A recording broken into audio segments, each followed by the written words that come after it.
I never thought a phone could change my life. But that day, in the middle of a crowded cafe, mine became the reason everyone laughed. I was just sipping my coffee, scrolling through emails on my cracked, outdated phone, when a voice cut through the noise. Wow, I didn't know they still made those. I looked up. A woman in a sharp blazer, Lena Carter, the CEO of a rising tech company, was smirking at me. Her friends giggled, their designer phones gleaming on the table. Mine looked like a relic next to theirs. Must be hard to text with buttons, she added, raising an eyebrow. Heat rushed to my face, but I forced a smile. It gets the job done. Lena leaned in, her voice dripping with fake sympathy. Sweetie, if you can't afford an upgrade, maybe you shouldn't be wasting money on coffee. The cafe went quiet. A few people glanced away, uncomfortable. Others smirked. My fingers tightened around my phone. It wasn't just a phone, it was my dad's last gift before he passed, but I didn't explain. Instead, I slid it into my bag and stood. You're right, I said softly. Some things are more valuable than they look. Lena rolled her eyes. Sure, keep telling yourself that. As I walked out, my assistant's text buzzed in my pocket. The board is waiting. Should I tell them you're running late? I typed back, delay them 10 minutes. Something came up, because Lena Carter had no idea who I was, or that her company's survival depended on me. I stepped into the sleek glass elevator of Novatech Tower, my reflection staring back at me, still dressed in my simple jeans and faded sweater. The security guard gave me a polite nod, but I caught the way his eyes flickered to my old phone. I didn't blame him. In a building where people carried the latest prototypes, mine stood out like a relic. The elevator doors opened to the 50th floor, and the hum of urgent whispers hit me immediately. The entire floor was in chaos. Employees rushed between desks, their faces tense. A junior executive nearly collided with me, then froze when he recognized me. Miss Reed? He stammered. They've been waiting for you. I smiled. I know. I walked past him, my sneakers silent against the polished floors. The boardroom doors loomed ahead, but I paused outside, listening to the heated voices inside. This is a disaster, someone snapped. If we don't secure funding by Friday, we're finished. Lena, you assured us this deal was solid, another voice growled. Lena's reply was sharp. It will be. The investor just needs to see the final proposal. I pushed the doors open. Every head turned. Lena stood at the front of the room, her designer suit immaculate, her phone, the same one she'd mocked me for not having, clutched in her manicured hand. Her expression flickered from shock to disbelief. You, she breathed. The room fell dead silent. I walked to the empty seat at the head of the table, my seat, and set my cracked phone down in front of me. The board members stared at it like it was a bomb. Sorry I'm late, I said lightly. I was getting coffee. Lena's face went pale. You're the investor? I tapped my phone, pulling up the contract draft. Correction, I'm the majority shareholder. The room erupted. Lena's chair screeched as she stood. That's impossible. Novatech belongs to me, I finished. Or did you forget who founded this company? The truth hit her like a slap. My name wasn't on the door. I preferred it that way, working behind the scenes while Lena took the spotlight. But now she realized exactly who she'd insulted. The air in the boardroom was so thick you could choke on it. Lena's perfectly manicured nails dug into the polished table as she stared at me, her mouth slightly open like a fish out of water. The other board members shifted uncomfortably in their seats, their eyes darting between us, waiting to see who would break the silence first. I let the moment stretch, savoring the way Lena's confidence crumbled second by second. Finally, I leaned forward, resting my elbows on the table. The same table I'd bought with the first $1 million I ever made. Let's clarify something, I said, my voice calm but sharp. You've been running my company into the ground. Lena flinched. That's not... Quarterly reports don't lie. I cut her off, swiping open a file on my ancient phone. The screen flickered, but the numbers were clear. 3 failed product launches, employee turnover at an all-time high, and now... I tapped the screen, projecting the data onto the wall behind me. You're about to lose the biggest investor because you couldn't keep your arrogance in check.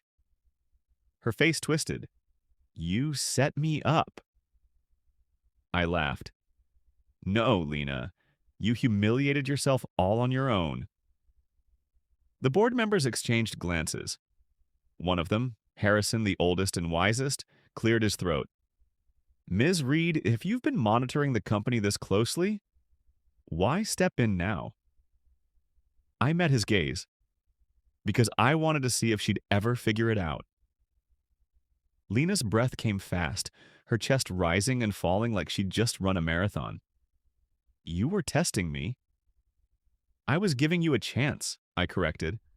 But instead of leading, you spent your time belittling people for things as meaningless as the phone they carry. The room was dead silent. Even the usual hum of the air conditioning seemed to pause. Then, from the back of the room, a slow clap started. We all turned. A man in a dark suit leaned against the doorframe, his sharp eyes locked onto me. Well played, Evelyn. My stomach dropped. Daniel Carter, Lena's brother, and the one man who knew every secret I'd ever tried to keep. Daniel's slow clap echoed through the silent boardroom like gunshots. Every muscle in my body tensed. Of all the people who could have walked in at that moment, he was the worst possible option. Lena whirled toward him, her voice shrill with desperation. Daniel! Tell her she can't do this! He didn't even glance at his sister. His eyes stayed locked on me, that familiar smirk playing at the corners of his mouth. Oh, she absolutely can, he said, pushing off the doorframe. In fact, I'd say she's being generous. The board members looked like they were watching a tennis match, their heads swiveling between us. Harrison cleared his throat again. Mr. Carter, with all due respect. Save it, Harrison, Daniel cut him off, finally tearing his gaze away from me to scan the room. Everyone here knows this company's been circling the drain for months. The only reason it's still standing? He pointed at me. Because she's been quietly funneling her own money into keeping it afloat. Gasps rippled through the room. My fingers tightened around my phone. He wasn't supposed to know that. Lena looked like she'd been slapped. What? That's not... Check the financials, little sister, Daniel said, his voice dripping with disdain. Page 47, subsection B. Those mystery investments you kept bragging about, all are... I stood abruptly, my chair scraping against the floor. Enough. The word came out sharper than I intended. This isn't a family therapy session. We're here to discuss Novatech's future. Daniel's smirk widened. And what exactly does that future look like, Evelyn? Now that you've finally decided to step out of the shadows? The challenge in his voice was unmistakable. He wanted me to say it, to claim what was mine in front of everyone. I took a deep breath. Effective immediately, I said, my voice steady. Lena Carter is removed as CEO. The room erupted. Lena screamed something unintelligible. Board members started shouting over each other. Through the chaos, Daniel just kept smiling at me like this was exactly what he'd been waiting for. And then my ancient phone buzzed on the table. A single notification lit up the cracked screen. Security alert. Unauthorized access to server room. My blood ran cold. Daniel saw my expression change. His smile vanished. Evelyn? I didn't answer. I was already running for the door. My sneakers pounded against the emergency stairwell's concrete steps as I took them 2 at a time. The elevator would have been faster, but I couldn't risk getting trapped inside. Not with a security breach happening right now. Daniel's voice echoed behind me. Evelyn, what the hell is going on? I didn't slow down. Someone's hacking our mainframe. What? How do you? Because no one gets a security alert on a phone like mine unless it's serious. I shot back, skidding around a landing. My lungs burned, but I pushed harder. If they reached the prototype lab, the stairwell door to sublevel 3 flew open under my shoulder. The fluorescent lights flickered overhead as I sprinted down the empty hallway. At the end, the server room's heavy door stood slightly ajar. I slowed, pressing my back against the wall beside it. The hum of machines mixed with hushed voices inside. Almost done. Just need 30 more seconds. Male. Young. Nervous. Daniel caught up, breathing hard. Who? I silenced him with a look and peeked through the gap. Two figures hunched over the main terminal. One I recognized immediately. Jason from IT, his usual cheerful face now tight with tension. The other wore a black hoodie, his fingers flying across the keyboard. There, data's copying now. Lena said we'd have at least an hour before... My blood turned to ice. Lena. Of course. I shoved the door open so hard it slammed against the wall. Both men jumped like startled deer. Looking for something? I asked, my voice dangerously calm. Jason went sheet white. M's read. We were just stealing proprietary code? I finished, stepping closer. The screen flashed with transfer progress. 85% complete. Funny. That's exactly what I'd expect from someone Lena hired. The hooded guy lunged for the emergency shutdown. I was faster. My old phone hit the keyboard with a crack, short-circuiting the terminal in a shower of sparks. The lights flickered wildly as alarms blared to life. Daniel grabbed the hooded guy while Jason bolted, straight into security guards pouring into the hallway. The lead guard nodded at me. Got your alert, Ms. Reed. We traced the breach attempt back to Lena's office. I finished. I know. Daniel's grip tightened on the struggling hacker. She was trying to steal the AI prototype before getting fired. Worse, I said, picking up my shattered phone. The screen miraculously still worked, showing the full extent of the data transfer.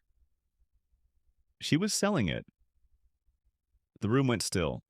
Then my phone buzzed again, a new email notification. From Lena Carter. Subject, you win body, but you'll never find me. Or what I took. Daniel met my eyes. What now? I stared at the broken pieces in my hand. The last gift from my father, now destroyed saving the company he'd inspired me to build. Now, I said quietly, we finished this. The private jet's engines hummed as I stared out at the sunset. 3 days had passed since Lena disappeared, along with fragments of our most sensitive code. Daniel dropped into the seat across from me, holding 2 glasses of whiskey. Still can't believe she fled to Bali. I took the drink but didn't sip. Believe it. Lena always loved dramatic exits. He studied my face. You're not worried about the stolen data? It's useless without the encryption key, I said, finally meeting his gaze, which she never had access to. A slow smile spread across his face. You planned for this.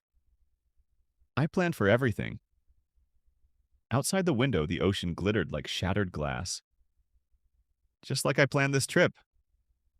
The jet began its descent. Below us, a luxury villa perched on a cliffside came into view, Lena's last known location. Daniel swirled his drink. So, what's the play? Police? Corporate espionage charges? No. I set down my untouched whiskey.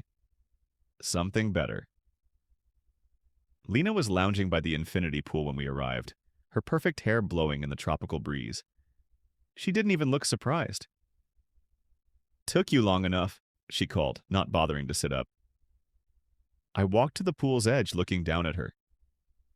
Enjoying your retirement? Immensely, she smirked. Though I do miss the office. How's the team handling my departure? Daniel stepped forward, but I held up a hand. They're adapting, I said calmly. Just like you'll have to adapt to life without access to any of your accounts. Her smirk faltered. What? Every bank, every asset. I pulled out my replacement phone, still a basic model. All frozen. That stolen code won't buy you even a cup of coffee, Lena. She shot upright, water sloshing. You can't do that. Already did. I tapped the screen. But I'm willing to make a deal. Daniel stiffened beside me. This wasn't part of the plan, he knew.